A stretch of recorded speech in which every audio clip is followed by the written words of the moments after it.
പിതാവ് നമ്മുടെ ഷെയറിങ്ങിൻ്റെ ആദ്യ ഭാഗത്ത് സൂചിപ്പിച്ചിരുന്നല്ലോ. ഇപ്പോൾ ചെറുപ്പക്കാർക്ക് വേണ്ടിയുള്ള കാര്യങ്ങളെക്കുറിച്ചൊക്കെ നമ്മൾ പറയുന്നുണ്ട്. വളരെ മനോഹരമായ ഒരു പദ്ധതിയെക്കുറിച്ചും നമ്മൾ പറഞ്ഞു. ഇത് എൻ്റെ കുറച്ചുകൂടെ കോതമംഗലം രൂപതയുടെ തലത്തിൽ മാത്രമല്ല, ആഗോള സഭയിൽ, പ്രത്യേകിച്ച് കേരളത്തിലെ സഭയിലെ കുറിച്ചാണ് എൻ്റെ ഒരു ചിന്ത. കാരണം ചെറുപ്പക്കാർ വലിയൊരു പ്രതിസന്ധിയിലൂടെ ഇന്ന് കടന്നു പോവുകയാണ്. ചെറുപ്പക്കാരല്ല, നമ്മുടെ നാട് വലിയൊരു പ്രതിസന്ധിയിൽ, അതാണ് സത്യം. ചെറുപ്പക്കാർ മാത്രമല്ല, മയക്കുമരുന്നും അതുപോലെ. കാരണം ഒരു ദേശത്തെ നശിപ്പിക്കാൻ ഇത് മാത്രം മതി, ഒരു സാമ്രാജ്യത്തെ നശിപ്പിക്കാൻ, ഒരു രാജ്യത്തെ നശിപ്പിക്കാൻ. കാരണം ഇന്ന് ഗവൺമെൻറ് ഉൾപ്പെടെ അതിനെക്കുറിച്ച് വളരെ ജാഗരൂകതയോടുകൂടി ധാരാളം പ്രോജക്ട്സും കാര്യങ്ങളും ഒക്കെ കൊണ്ടുവരുന്നു.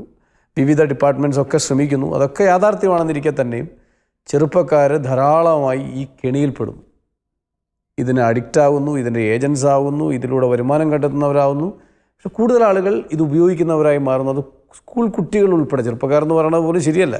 കാരണം നമ്മൾ ഏറ്റവും കൂടുതൽ കേൾക്കുന്നത് സ്കൂളിൻ്റെ സ്ഥലങ്ങളിലൊക്കെയാണ് ഇത് കൂടുതൽ. എന്താണ് പിതാവേ, നമ്മൾ സഭയെ സംബന്ധിച്ചിടത്തോളം ഇതൊരു വലിയ വെല്ലുവിളിയാണ് മുമ്പിൽ. സഭയെ മാത്രം ബാധിക്കുന്ന വെല്ലുവിളി അല്ലത്, സമൂഹത്തെ മുഴുവൻ ബാധിക്കുന്നതാണ്. ഇതിനെക്കുറിച്ച് അവയർനെസ് പല തലങ്ങളിലും ഉണ്ട്. എങ്കിലും ഞാൻ പറയുകയാണെങ്കിൽ ഈ മാതാപിതാക്കന്മാരാണ് ഇതിനെക്കുറിച്ച് കൂടുതൽ അവെയർ ആകേണ്ടത്. കാരണം മാതാപിതാക്കന്മാർ പറയും, എൻ്റെ കുട്ടിയോ, അതിന് യാതൊരു കുഴപ്പമില്ല, എൻ്റെ കുട്ടി നല്ല കുട്ടിയാണ്, ഒരു പ്രശ്നം ഉണ്ടാകില്ല. പക്ഷേ ഈ കുട്ടികൾ, നിങ്ങൾ ചിന്തിക്കണം, ഈ കുട്ടികൾ സ്കൂളിൽ പോകുന്ന അവസരത്തിൽ അല്ലെങ്കിൽ മറ്റെവിടെയെങ്കിലും പൊതു സ്ഥലത്ത് പോകുന്ന അവസരത്തിൽ നിങ്ങളുടെ കൂടെയല്ല പോകുന്നു. അവരുടെ കൂട്ടുകാരുണ്ട്. അവരുടെ കൂട്ടുകാർ പല രീതിയിലും ഇവരെ തിന്മയിലേക്ക് നയിക്കുവാൻ സാഹചര്യം ഉളവാക്കുന്നുണ്ട്. അപ്പോൾ അത് നിങ്ങൾ മനസ്സിലാക്കിയില്ല എങ്കിൽ നിങ്ങൾ പിന്നെ വിലപിക്കേണ്ടി വരും. പലപ്പോഴും സംഭവിക്കുന്ന കാര്യം, ഈ കുട്ടികൾ ചിലപ്പം കുട്ടികൾ അറിയാതെ തന്നെ ഇവരുടെ ബാഗിനകത്തോ പുസ്തകത്തിനകത്തോ ഒക്കെ ഇപ്പോൾ ലഹരി വസ്തുക്കൾ എന്ന് വെച്ചിട്ടുണ്ടെങ്കിൽ ഈ കഞ്ചാവ് മാത്രമൊന്നുമല്ല, ഈ സ്റ്റാമ്പ് ഉണ്ടെന്ന് പറയുന്നത്, അങ്ങനെ കേൾക്കുന്നത്. സ്റ്റാമ്പ്, MDMA എന്നൊക്കെ മാരകമായ ലഹരി വസ്തുക്കളാണ്. ഇതൊക്കെ ഒരു പ്രാവശ്യം ഉപയോഗിച്ചാൽ പിന്നെ അത് അഡിക്ഷൻ ഉണ്ടാകുന്നു, അടിമകളായിത്തീരുന്നു, അവർക്ക് വേറെ ചെയ്യാൻ പറ്റാത്തൊരവസ്ഥയുണ്ട്. അപ്പോൾ ഇത് നമ്മൾ മനസ്സിലാക്കി ഈ കുട്ടികളെ എങ്ങനെ ഇതിൽ നിന്നും മോചിപ്പിക്കുവാൻ സാധിക്കും. ഇപ്പം ഇതിനകത്ത് അടിപ്പെട്ട കുട്ടികളെ മോചിപ്പിക്കാൻ വളരെ ബുദ്ധിമുട്ടുണ്ട്. നല്ല ഒരു പരിശ്രമം നടത്തിയെങ്കിലും സാധിക്കുകയുള്ളൂ. നല്ല സാധാരണ കുട്ടികൾ ഇതിലേക്ക് വഴി പോകാതിരിക്കാനായിട്ട് നമ്മൾ വളരെയേറെ ശ്രദ്ധിക്കേണ്ടിയിരിക്കുന്നു. അത് അവയർനെസ് കൊടുക്കുന്നത് കൂടാതെ അവരെ നമ്മൾ പ്രത്യേകം ശ്രദ്ധിക്കണമെന്ന് ഞാൻ പറയും. ഓരോ കുട്ടിയെയും ശ്രദ്ധിക്കാനുള്ള ഉത്തരവാദിത്വം മാതാപിതാക്കന്മാർക്കുണ്ട്, അതോടൊപ്പം തന്നെ അധ്യാപകർക്കുണ്ട്, സമൂഹത്തിന് തന്നെ ഉത്തരവാദിത്വമുണ്ട്. ചില സ്ഥലങ്ങളിൽ ഞാൻ കേൾക്കുന്നത്, ഈ കുട്ടികൾ ഈ MDMA ഒക്കെ വാങ്ങിച്ചിട്ട് അത് കയ്യിൽ വെച്ചിട്ട് അതില്ലാതെ ജീവിക്കാൻ പറ്റാത്ത അവസ്ഥയിലേക്ക് വരുന്നുണ്ട്. അത് വളരെ ഒരു പരിതാപകരമായ അവസ്ഥയാണ്. അപ്പം ഇങ്ങനെയുള്ള സാഹചര്യത്തിൽ സഭയും സമൂഹവും കുടുംബവും എല്ലാവരും ഒരുമിച്ച് പരിശ്രമിച്ചാൽ മാത്രമേ ഇതിൽ നിന്നൊരു മോചനം കിട്ടുകയുള്ളൂ. ഇതോടൊപ്പം തന്നെ മറ്റൊരു പ്രശ്നം കൂടിയുണ്ട്. ലഹരി വസ്തുക്കൾ മാത്രമല്ല, ഈ മൊബൈൽ, ഇൻ്റർനെറ്റ്, അതിനും അഡിക്ഷൻ ഉള്ളവരുണ്ട്, അടിമപ്പെടുന്നവരുണ്ട്. അതിൻ്റെ ഒരു കാരണം എന്ന് വെച്ചിട്ടുണ്ടെങ്കിൽ ഇവർ ഈ വീഡിയോ ഗെയിംസ്, മറ്റേ ഓൺലൈൻ ഗെയിംസൊക്കെ നടത്തി അതിലേക്ക് ആകർഷകരായിട്ട് അതിൽ നിന്നും വിടുവിച്ച് പോരാൻ ബുദ്ധിമുട്ടുള്ളവരുണ്ട്. അത് ഒരു സൈസ് അടിമത്വമാണ് വാസ്തവം പറഞ്ഞാൽ. ഇതും കുട്ടികളെ ഒത്തിരിയേറെ സ്വാധീനിക്കുന്നുണ്ട്. അവരുടെ പഠനത്തെ സ്വാധീനിക്കുന്നു, അവരുടെ മെൻ്റൽ പവർ നശിക്കുന്നുള്ളതാണ്. അപ്പോൾ നമുക്ക് ഈ യുവജനങ്ങൾക്കും കുട്ടികൾക്കും മെൻ്റൽ പവർ കുറഞ്ഞു പോകുന്നു എന്ന് എല്ലാവരും പറയാറുണ്ട്, പ്രത്യേകിച്ച് കോവിഡ് കഴിഞ്ഞേ പിന്നെ. ഒരു കാരണം ഇതുപോലുള്ള ഈ മാധ്യമത്തിലുള്ള അമിത ആശ്രയവും ഈ പരസ്പരം ഉള്ള പേഴ്സണൽ ബന്ധങ്ങൾ കുറയുന്നതുമാണ്. പണ്ട് കുട്ടികൾ സ്കൂളിൽ വിട്ട് വന്നു കഴിഞ്ഞാൽ കളിക്കാൻ പോകുമായിരുന്നു. ഇപ്പം സ്കൂൾ വിട്ട് കഴിഞ്ഞാൽ ഉടനെ കഥ അടച്ച് മുറിക്കാതിരുന്ന് ഗെയിംസ് കളിക്കുകയാണ്. അപ്പോൾ അത് തീർച്ചയായിട്ടും അവരുടെ ആത്മീയവും മാനസികവും ശാരീരികവുമായിട്ടുള്ള ആരോഗ്യത്തെ ബാധിക്കുന്നുള്ളതാണ്. നമ്മൾ വളരെ ശ്രദ്ധിച്ചിരുന്നെങ്കിൽ മാത്രമേ, ഓരോ കുട്ടിയെയും നമ്മൾ ശ്രദ്ധിക്കണം. എൻ്റെ കുട്ടി നല്ലതെന്ന് പറഞ്ഞിട്ടൊന്നും കാര്യമില്ല. ഈ കുട്ടി പുറത്ത് പോകുമ്പോൾ നല്ലതാണോ നമ്മൾ അന്വേഷിക്കുകയും അറിയുകയും ചെയ്യണം എന്നുള്ളതാണ് മാതാപിതാക്കന്മാരുടെ പ്രധാനപ്പെട്ട ഉത്തരവാദിത്വം ഞാൻ പറയുന്നത്. തീർച്ചയായിട്ടും പിതാവേ, നമ്മൾ ഒരു ചോദ്യം കൂടി കൺക്ലൂഡ് ചെയ്യുന്നതിന് മുമ്പ് മനസ്സിൽ വരുന്നത്, നമുക്ക് ധാരാളം സിസ്റ്റേഴ്സുണ്ട്, തീർച്ചയായിട്ടും അവർ കുറേ സ്ഥാപനങ്ങളൊക്കെ നടത്തുന്നുണ്ട്. അതിനുവേണ്ടി രാവും പകലും കഷ്ടപ്പെടുന്നുണ്ട്. പ്രത്യേകിച്ച് നമ്മുടെ രൂപതാ തിരുത്തിയിലുള്ള ആശുപത്രികളൊക്കെ അവർ സിസ്റ്റേഴ്സ് ഒത്തിരി കഷ്ടപ്പെടുന്നുണ്ട്. വിദ്യാഭ്യാസ സ്ഥാപനങ്ങളും എല്ലാം തീർച്ചയായിട്ടും. പക്ഷേ കുറേ കൂടി ഒരു കുടുംബങ്ങളിലേക്ക്, കാരണം പണ്ടൊക്കെ വീടുകളുടെ വിസിറ്റൊക്കെ ഞാൻ ഓർക്കുന്നുണ്ട്. എൻ്റെയൊക്കെ വീട്ടിൽ ധാരാളം സിസ്റ്റേഴ്സ് വരുന്നു, പല പ്രാവശ്യം വരുന്നു. അപ്പോൾ അത്തരം മേഖലകളിൽ കുറേ കൂടി ഒരു മുമ്പ് നമ്മൾ പറഞ്ഞ പ്രേക്ഷിത മുഖം അത് തന്നെയാണ്. കുറച്ചുകൂടി അത്തരം ഒരു കാര്യത്തെക്കുറിച്ചുള്ളൊരു പിതാവിൻ്റെ ഒരു ചിന്ത, അല്ലെങ്കിൽ അവരോടുള്ള ഇത് എന്താണ് പറയാനുള്ളത്? സിസ്റ്റേഴ്സിനെ ഇടയ്ക്ക് ഇവിടെ വിളിച്ചു കൂട്ടാറുണ്ട്, അവരുടെ സുപ്പീരിയേഴ്സിനെ വിളിച്ചു കൂട്ടാറുണ്ട്. അപ്പോഴൊക്കെ പറയുന്നത് ഒരു കാര്യം, ഈ കോൺഗ്രിഗേഷൻ പ്രായമായിക്കൊണ്ടിരിക്കുകയാണ് എന്ന് പറഞ്ഞാൽ എബവ് 70 ആണ് മജോറിറ്റി. അപ്പോൾ അവർ ഇപ്പോഴുള്ള ഈ സിസ്റ്റം റൺ ചെയ്യാനായിട്ട് അവർക്കും സാധിക്കുന്നില്ല. അങ്ങനെയുള്ള ഒരു കാലഘട്ടത്തിൽ നമ്മൾ എങ്ങനെ ഇവരെ നിർബന്ധിക്കാൻ സാധിക്കും? വീടുകളിൽ പോകണം. എനിക്ക് തോന്നുന്നത് പ്രായമുള്ള സിസ്റ്റേഴ്സ് പലരും പോകുന്നുണ്ട്, പ്രായമുള്ളവരാണ് കൂടുതൽ ആക്റ്റീവ് ആണ്. പക്ഷേ അവർക്കും അവരുടേതായ പരിമിതികളുണ്ടല്ലോ. അപ്പം നമ്മൾ ഈ സിസ്റ്റേഴ്സിനെ അധികം നമുക്ക് അവരോട് നിർബന്ധിക്കാൻ സാധിക്കില്ല. ഞാൻ ഈ കാര്യം ചിന്തിച്ചിരുന്നു, അവിടെ സംസാരിക്കുകയും ചെയ്തതാണ്. ഒരു ബുദ്ധിമുട്ട് എന്താണെന്ന് വെച്ചിട്ടുണ്ടെങ്കിൽ ഇപ്പോൾ ഉള്ള സംവിധാനങ്ങളും സ്ഥാപനങ്ങളും ഒക്കെ നിലനിർത്തിക്കൊണ്ട് പോകണമെങ്കിൽ സിസ്റ്റേഴ്സിൻ്റെയും കൂടെ സേവനം ആവശ്യമുണ്ട്.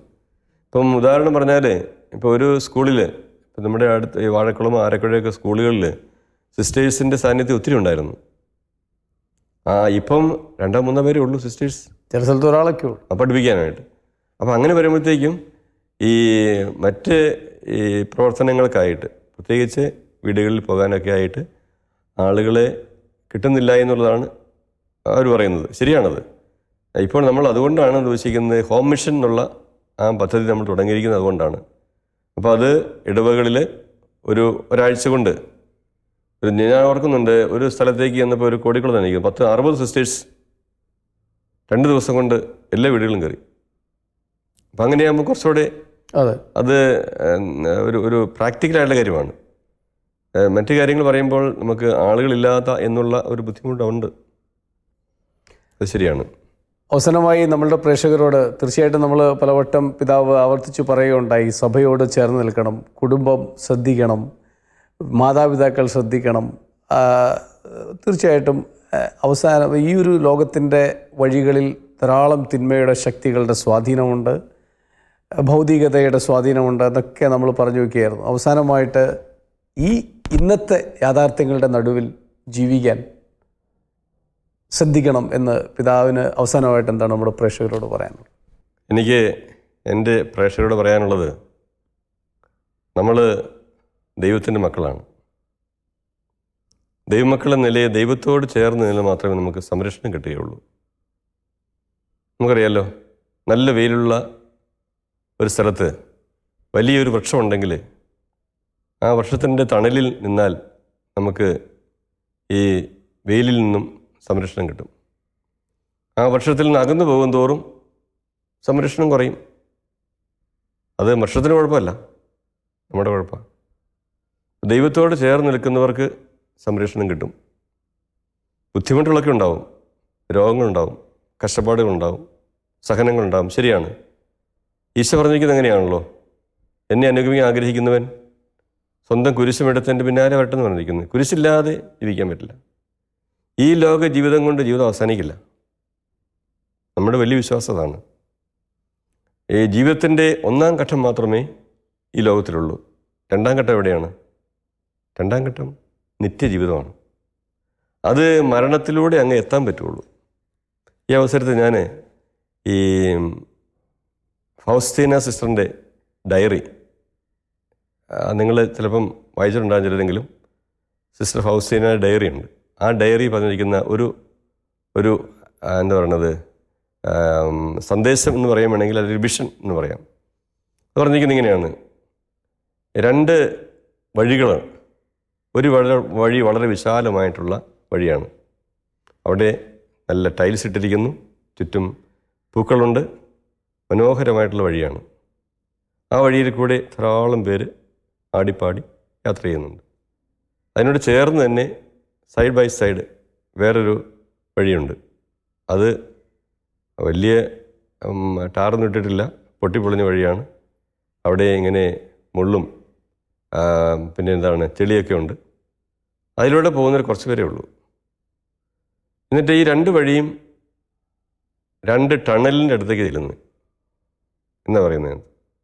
2 ടണൽ. ആദ്യത്തെ വഴി ഒരു ടണലിൻ്റെ അടുത്ത് ചെല്ലുന്നു, അടുത്ത 2ാമത്തെ വഴിയും ടണലിനടുത്ത് ചെല്ലുന്നു. ഈ ആദ്യത്തെ വഴിയിലൂടെ ഒത്തിരിയേറെ ആൾക്കാർ കൂട്ടം കൂടി പാട്ടൊക്കെ പാടി ആഘോഷമായിട്ടൊക്കെ പോകുന്നുണ്ട്. മറ്റേ വഴിക്കൂടെ കുറച്ച് പേരൊക്കെ പോകുന്നുള്ളൂ. അവിടെ ചെന്ന് കഴിയുമ്പോഴത്തേക്കും പിന്നെ ആ ടണലിലേക്ക് പ്രവേശിച്ച് കഴിയുമ്പോൾ അവർക്ക് അറിയില്ല എന്താ ചെയ്യുന്നത്. പക്ഷെ ടണലിനപ്പുറം ഈ വലിയ വഴിക്കൂടെ പോകുന്നവരൊരു അതാത് ഗർത്തത്തിലേക്ക് വീഴുകയാണ്. മറ്റേ വഴിയോട് പോകുന്ന ഒരു വലിയൊരു ഗാർഡനിലേക്ക്, മനോഹരമായ ഒരു ഗാർഡനിലേക്ക് എത്തുന്നതായിട്ട് ഒരു വിഷൻ.